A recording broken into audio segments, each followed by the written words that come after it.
Hello everyone. सो आज के class में हम देखेंगे कि पीएचपी के मैजिक कांस्टेंट क्या होते हैं। सो अभी तक जिन्होंने चैनल को सब्सक्राइब नहीं किया है तो चैनल को सब्सक्राइब कर लें। तो सेशन स्टार्ट करते हैं। PHP pre defined constants. PHP का प्री डिफाइंड कांस्टेंट क्या है उसको हम समझते हैं और मैजिक कांस्टेंट क्या है। PHP has 9 predefined constants that change value depending on where they are used. Therefore, they are called magic constants. Basically जो प्री डिफाइंड कांस्टेंट है हम इन्हीं को मैजिक कांस्टेंट कहते हैं। These magic constants are written with the double underscore at the start and the end excepts class name and class constant, right. तो हमारा जो मैजिक कांस्टेंट होता है उसको हम डबल अंडर स्कोर से स्टार्ट करते हैं एंड लास्ट में डबल अंडर स्कोर से एंड भी करते हैं। हमारे 9 मैजिक कांस्टेंट होते हैं। तो वो कौन कौन से मैजिक कांस्टेंट्स है? Here are the magic constants with descriptions and example के साथ हम यहाँ पे देखेंगे कि हमारा जो first constants descriptions double under class constant. Class magic constant क्या करता है? If used inside a class the class name is required. dir the directory of the file and file the file name including the full path. The function, if inside a function the function name is returned, and line the current line number. Method, if used inside a function that belongs to a class, both class and function name is required. Namespace, if used inside the namespace the name of the namespace is returned. Trait क्या करता है? if used inside a trait the trait name is returned. इस तरह से हम class name, class returns the name of the specified class and the name of the namespace if any, right। तो हम यहाँ पे नीचे देखते हैं सारे एग्जाम्पल को अप्लाई करके कि क्लास, हमारा क्लास मैजिक क्लास कांस्टेंट कैसे वर्क करता है। दी मैजिक कांस्टेंट्स और incentive meanings line returns the lines, right. तो हम एक यहाँ पे क्लास बनाते हैं और इस क्लास को यूज करते हैं, राइट। सबसे पहले हम अपने प्रोजेक्ट डायरेक्टरी में जाएंगे और यहाँ पे मैं एक फ़ाइल बनाता हूँ 18.php। सो मैंने यहाँ पे एक फ़ाइल क्रिएट करते हैं। मैं न्यू डायरेक्टरी, मैंने 18.php नेम से एक फ़ाइल बनाया। सो हम यहाँ पे क्या करेंगे कि अपने PHP कोड को स्टार्ट एंड क्लोज कर लेते हैं। सो यहाँ पे मैंने अपने PHP कोड को स्टार्ट एंड क्लोज कर लिया है और मैंने यहाँ पे क्लास का जो नेम लिखा है फ्रूट्स, मैंने क्या किया कि ये फ्रूट नेम से एक क्लास बनाया और मैंने इस क्लास के अंदर एक पब्लिक फंक्शन बनाया माई वैल्यू। माई वैल्यू को मैंने रिटर्न कराया कहाँ पे? Underscore class. जब इस कीवी नाम के एक वेरिएबल में मैंने गेट किया क्या? फ्रूट क्लास को। और इसको मैंने क्या किया कि कीवी एक ऑब्जेक्ट यहाँ पे जनरेट करेगा। इस ऑब्जेक्ट का ये मेथड वैल्यू मुझे रिटर्न चाहिए, तो क्या हमें रिटर्न करता है हम एक बार देख लेते हैं, राइट। सो हम यहाँ पे जाएंगे, यहाँ पे लिखते हैं लोकल होस्ट, देन अपने प्रोजेक्ट का नेम। तो हमारे प्रोजेक्ट का नेम है PHP-learning के अंदर फाइल का नेम 18.php, राइट। तो ये कह रहा है कि हमारे जो क्लास का नेम है फ्रूट्स, इसने हमारे बेसिकली क्या करेगा? अंडरस्कोर क्लास, ये हमारे क्लास के नेम को बताएगा और उसको रिटर्न करेगा। नेक्स्ट हम देखते हैं कि हमारा और क्या चीज़ें हैं इसमें।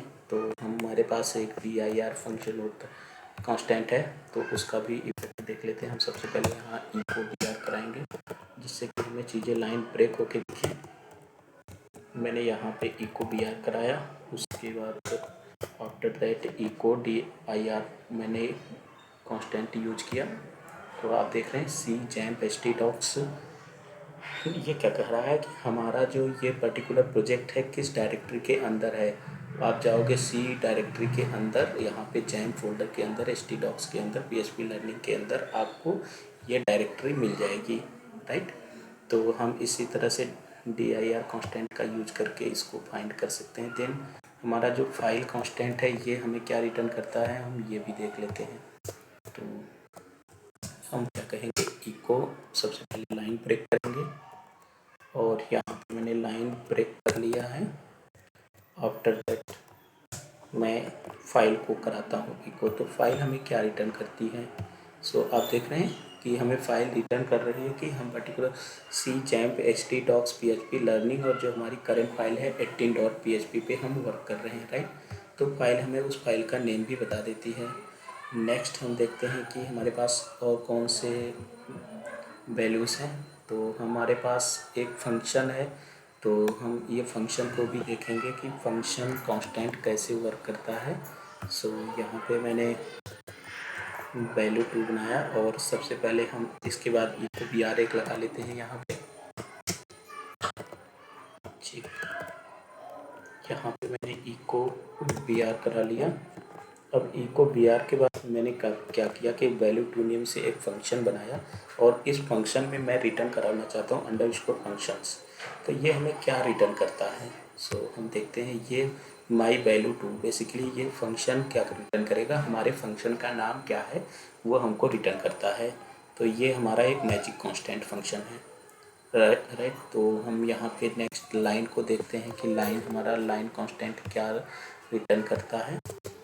सो हमसे सबसे पहले इको एक लाइन ब्रेक करेंगे, तो यहाँ पे हमने br यूज किया। आफ्टर दैट br के बाद मैंने लाइन का यूज किया, और ये हमें क्या रिटर्न करता है ये भी देख लेते हैं। सो आप देख रहे हैं ये हमें 28 रिटर्न कर रहा है। तो बेसिकली हम क्या है कि लाइन का मतलब है कि हम किस लाइन पर अभी हैं करंट में, वो हमें करंट लाइन आप देख रहे हैं यहाँ पे लाइन नंबर 28, तो हमें इसने लाइन रिटर्न कर दिया। अब यहाँ पे हम एक और एग्जांपल देखते हैं फ्रूट्स 2 का। तो ये हमारे पास एक मेथड कांस्टेंट होता है, ये हमें क्या रिटर्न करता है। तो हम सबसे पहले लाइन ब्रेक करेंगे, इको br लगाया मैंने। ठीक, आफ्टर br के बाद मैंने क्या किया यहाँ पे कि एक फ्रूट्स टू नेम से एक क्लास बनाया, इसके अंदर एक फंक्शन बनाया वैल्यू 2, और मैं इस फंक्शन को रिटर्न करा रहा हूँ। सो अब हमें क्या रिजल्ट फाइंड होता है वो देख लेते हैं कि आप देख रहे हैं फ्रूट्स टू नेम से हमारा क्या है, एक क्लास है, और उसके अंदर माई वैल्यू टू नेम से एक जो है मेथड है, उसको इसने रिटर्न कर दिया। तो इस तरह से आप क्लास एंड मेथड बना के उसको आउटपुट देख पाओगे। नेक्स्ट हम नेम स्पेस एंड उसका ऑप्शन को देखते हैं कि हमें नेम स्पेस क्या रिटर्न करता है। तो आपने मोस्टली प्रोजेक्ट में देखा होगा कि नेम स्पेस में टॉप पे ही डिफाइन करना होता है, तो ऑलवेज हम यहाँ पे भी टॉप पे डिफाइन कर सकते थे। तो बट मैं आपको दिखाने के लिए कि इसको हमें क्या रिटर्न देता है, तो इस फंक्शन का हम यूज करेंगे। और हम यहाँ पे सबसे पहले लाइन ब्रेक करेंगे, इको, और यहाँ पे मैंने लाइन ब्रेक किया।